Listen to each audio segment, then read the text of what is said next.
こんばんは、鈴木つづみです。塗装、デカール作業を担当します。よろしくお願いします。この2回目の動画は、組み立て作業と回収作業がメインになりますが、その前に、毎度の作業ですが、飛行機模型を製作した人でしたらお分かりの作業が控えています。そう、コックピットと機体内部の塗装ですね。組み立て前に中の塗装をやっておかないと、組み立てた後だと、色を塗ったり、色の塗り分けが困難になるからです。まあ、絶対無理ということではないですが、組み立て前にやっておくのが賢明でしょう。それでは作業に入ります。この作業で使用する塗料ですが、タミヤカラーではなくミスターカラーを使います。そうなると、説明書にある塗料の指示ではなくて、ネットで調べた色で塗装することになります。なぜ毎回タミヤカラーを使わないのかというと、私たちはラッカー塗料をメインに使用していますので、アクリルカラーのタミヤカラーは性質が違うためですね。タミヤからもラッカー塗料は出ていますが、他社の薄め液とか使えるのか、まだ試していないので、使い慣れたミスターカラーを使用しています。あ、念のため言っておきますが、アクリル塗料が使いにくいということではないですよ。アクリル塗料にも匂いがきつくないというメリットはあります。ウップ主にとっては、両方ともいい匂いらしいです。末期ですね。塗料の種類としては、ラッカー塗料、アクリル塗料、エナメル塗料、そして水性塗料と種類がありますので、使いたい塗料で塗装すればいいと思います。ただ、それぞれ性質が違いますので、そのあたりは気をつけて塗装しましょう。特に違う塗料の重ね塗りの時ですね。性質を理解して塗装しないと、昔のウップ主のように後で泣くことになりますからね。まあ、このあたりのお話はいつかウップ主から語られると思います。ちょっとお話が脱線してしまいました。緩和9台、作業のお話に戻りますね。機体内部とコクピットにはミスターカラーの317とフラットブラック。少量の50によりイルドラブとサンライトグレイを使います。それと緑とカーキのです。早速準備していきます。ニッターで塗装する部品を切り取りまして、塗装準備も完了です。今度こそ内部塗装作業開始です。作業の様子を動画で流しています。今回は大まかにエアブラシで塗装した後に、細かいところは筆塗りで塗装します。いつもなら筆塗りだけで仕上げますけど、説明書に指定がない細かいところも塗装します。機体内部の塗装が終わりました。これで組み立て作業に回せますね。とりあえず私の最初の仕事は終わりました。こんばんは、佐藤ささらです。組み立て、回収作業を担当します。よろしくお願いします。機体内部の塗装が終わりましたので、これから機体の組み立てを始めようと思います。この段階の作業は第1段階の組み立てになります。細かな部品はまだ取り付けません。回収作業や塗装作業の途中で細かい部品の損壊の可能性や塗り分けのことを考えてのことです。今回は機体の組み立てのみです。作業の様子を流しています。やはりというかなんというか、部品の合いはあまり良くないですね。なかなか苦戦しています。操縦席を組み上げましたが、これでいいのかな？不安ですね。それとですね、ついつい忘れがちになるのが、はい、ジェット戦闘機の模型ではたまに見かけますね。ここに重りを入れなければ、後ろが重くて機首が持ち上がってしまいます。なので、忘れずに重りを入れましょう。今回用意したのは、ウップ主が魚釣りをするので、その時に使う重りをゲットしました。これで安心、と言いたいところですが。あれ、意外と軽いですね。これだとたくさん入れなければいけません。大きめのものを用意しましたが、これで大丈夫でしょうか？ 10g だと、このようにたくさんスペースを取ってしまいます。隙間がもったいないので、大きいのを1つ減らして同じ重さの分を小さいものも入れましょう。これでなんとか収まりましたね。機首側に小さい重りを入れて、操縦席側に大きいものを入れるとうまい具合に小さい重りをせき止めてくれると思います。苦労しましたが入りましたね。っていうか、これ絶対このスペースに重り入らないでしょ？でも無事に接着できてよかったです。それでは後ろ側もしっかりと接着していきます。前回の動画で紹介したように部品の合いがあまり良くないので、接着剤をつけたらしっかりと固定します。というわけで組み立てを急がずに一つずつ確実に進めていきます。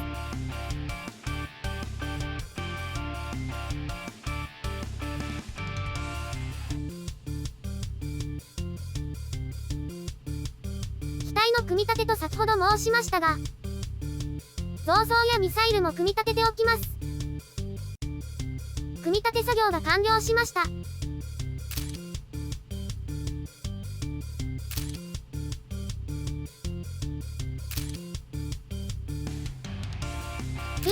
なかなか大変でしたね。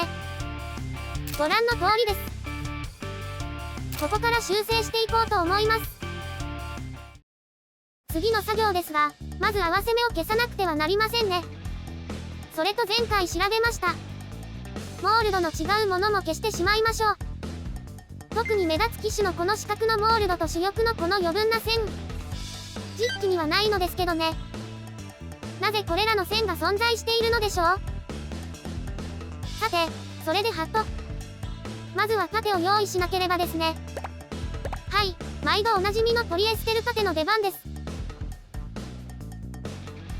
主材と硬化剤の2つを混ぜ合わせて、作業開始です。作業の様子を流しています。合わせ目と不要なモールドへ盾をつけているわけですが、盾をいろんなところにつけたので手で触ってしまいました。まあ盾での補修範囲が広いので仕方がないことですが、盾をつけ終わりました。でも盾付けが抜けている箇所もあるかもしれないので、それはまた後でやりましょう。盾が乾燥したら、紙やすりで盾の部分を整えます。でもその前に、操縦席部分にティッシュペーパーを詰めて盾の削りカスが入らないようにします。紙やすりのチョイスですが、最初は400番で大まかに削り、の予定でしたが、あまりにも作業が進まないので320番の紙やすりも投入しました。次に軽く400番600番で整えます。後でサーフェーサーを吹き付けますので、今はここまでです。はい、合わせ目と不要なモールドを消しました。表面を確認してみます。もしこの段階で処理が不十分なところを見つけたら、再度盾をつけて補修します。次の作業ですが、前の作業では明らかに実機と違うモールドを消しましたね。今度はキットにないモールドを追加していきます。まあ、消すモールドに比べて追加するモールドは圧倒的に少ないですけどね。それと同時に、先ほどの作業でヤスリを使いましたが、それによって必要なモールドが消えたり薄くなったりしましたので、それらも復活させていきます。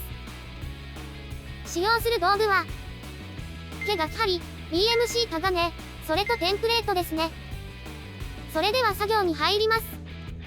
動画を流しています。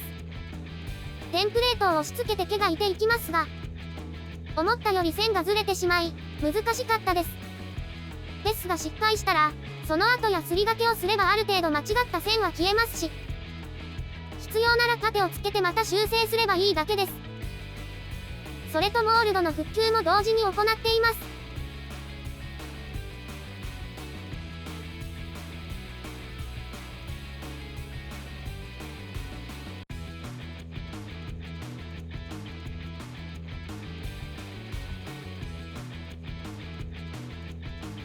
モールドの追加と復旧作業が完了しました。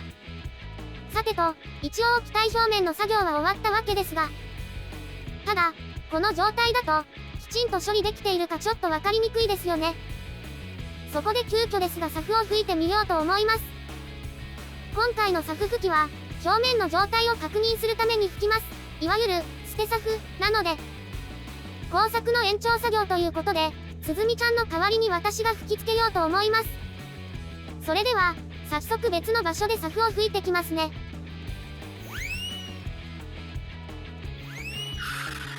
はい、吹いてきました。サフが乾燥するまで待ちますね。表面処理作業、うまくいったのかな？どうなることやら。やはりこの辺りとか、こことか、不具合が出ていますね。なので、またパテと紙やすりの出番ですね。先ほどと同じようにパテをつけてまたやすりかけ作業でリカバーします。何度も同じ作業をしているので画像はカットしますね。はい、パテでの修正作業が完了しました。そうそう。前回の動画で指摘した、機体に固定されている前輪のカバーにもモールドを追加しておきましょう。地味な効果しかないですが、念のためにやっておきます。次の作業は、エアインテークと垂直尾翼にあるストレーキの接着です。小さい部品なのでやすりかけの時に手ややすりに当たって壊れるかもしれませんでしたので、後回しにしていました。もっと後にしようかと思いましたが、ここで取り付けてしまいます。垂直尾翼のストレーキは問題なく接着できますが、問題はエアインテークのストレーキです。取り付けの溝が浅いのでそのまま接着すると、ストレーキの前後が浮いてしまいます。なので、ここは少しタガネを使って溝を深くしていこうと思います。貫通させる必要はないですが、思ったよりも深く掘りましたね。溝ができましたら、接着します。はい、きちんと取り付けできましたね。なんとかなりました。あとはこの薄い部品を傷めないように気をつけないとですね。お疲れ様でした。すずみちゃん、さっきはありがとうね。いえいえ、どういたしまして。ただね、ささらちゃん。なに組み立てや回収作業が大変だったのはわかるけど、物主からの依頼何か忘れてない？なんだっけ？あらら。やっぱり忘れちゃっているね。あ、そうだった。思い出したようだね。大変な作業だからそのまま忘れたかったけど。次回はそこからだね。材料を用意しないとね。ああ、それならね、物主が探しに行ったよ。素材が来るのを待つしかないね。そろそろ時間かな。あ、そうだね。それでは。最後までご視聴していただき、ありがとうございました。また、次回の動画でお会いしましょう。